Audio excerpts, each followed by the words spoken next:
मैं भारत को भारतीयता की मान्यता के आधार पर फिर से खड़ा करना चाहता हूं, उस काम में लगा हूं।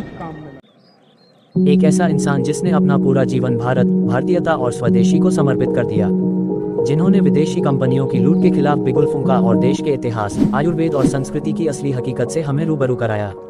जी हाँ, हम बात कर रहे हैं प्रखर वक्ता, प्रख्यात वैज्ञानिक और महान राष्ट्रवादी श्री राजीव दीक्षित जी की। आज के इस वीडियो में हम राजीव भाई के जन्म से लेकर उनकी रहस्यमयी मृत्यु तक के पूरे सफर को जानेंगे, तो इस वीडियो को अंत तक जरूर देखिएगा। राजीव दीक्षित जी का जन्म 30 नवंबर 1967 को उत्तर प्रदेश के अलीगढ़ जिले के नाह गांव में हुआ था। उनके पिता का नाम श्री राधेश्याम दीक्षित और माता का नाम श्रीमती मिथिलेश कुमारी था। राजीव जी बचपन से ही कुशाग्र बुद्धि के थे। उन्होंने अपनी प्रारंभिक शिक्षा फिरोजाबाद से पूरी की।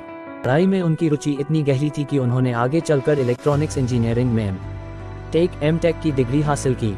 कुछ समय के लिए उन्होंने भारत के प्रतिष्ठित वैज्ञानिक संस्थान CSIR और IIT में एक रिसर्च स्कॉलर के रूप में भी काम किया। वे चाहते तो एक आलीशान वैज्ञानिक की जिंदगी जी सकते थे, लेकिन उनके भाग्य में देश की सेवा करना लिखा था। कहते हैं कि जब राजीव जी रिसर्च कर रहे थे, तब उनका सामना भारत के उस छिपे हुए इतिहास से हुआ जो अमूमन किताबों में नहीं पढ़ाया जाता।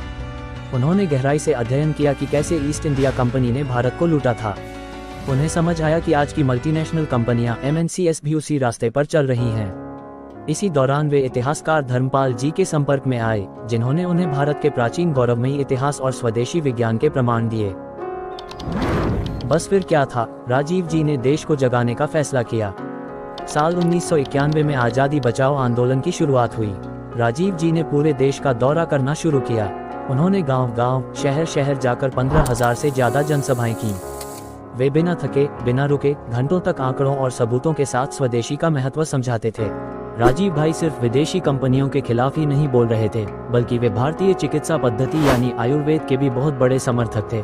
उन्होंने महर्षि वाग्भट के ग्रंथों का गहन अध्ययन किया और लोगों को बताया कि कैसे हम बिना अंग्रेजी दवाइयों के, रसोई घर के मसालों और आयुर्वेद से खुद को स्वस्थ रख सकते हैं। इसके साथ ही उन्होंने गोवंश, देसी गाय की रक्षा और जैविक खेती, ऑर्गेनिक फार्मिंग के लिए देशव्यापी चेतना जगाई। साल 2009 में उन्होंने स्वामी रामदेव के साथ मिलकर भारत स्वाभिमान आंदोलन की नींव रखी, जिसका उद्देश्य देश में व्यवस्था परिवर्तन लाना और काले धन को वापस लाना था। लेकिन नियति को कुछ और ही मंजूर था। 30 नवंबर 2010 यानी ठीक उनके 43वें जन्मदिन के दिन छत्तीसगढ़ के भिलाई में एक व्याख्यान के दौरान अचानक उनकी तबीयत बिगड़ी और इसी दिन उन्होंने इस दुनिया को अलविदा कह दिया। उनकी मृत्यु का कारण दिल का दौरा, हार्ट अटैक बताया गया, लेकिन उनके करोड़ों समर्थकों के मन में आज भी कई सवाल हैं, क्योंकि उनका शरीर नीला और काला पड़ गया था, जिसके चलते कई लोगों ने उनकी मौत को एक सोची समझी साजिश या जहर दिए जाने की आशंका जताई।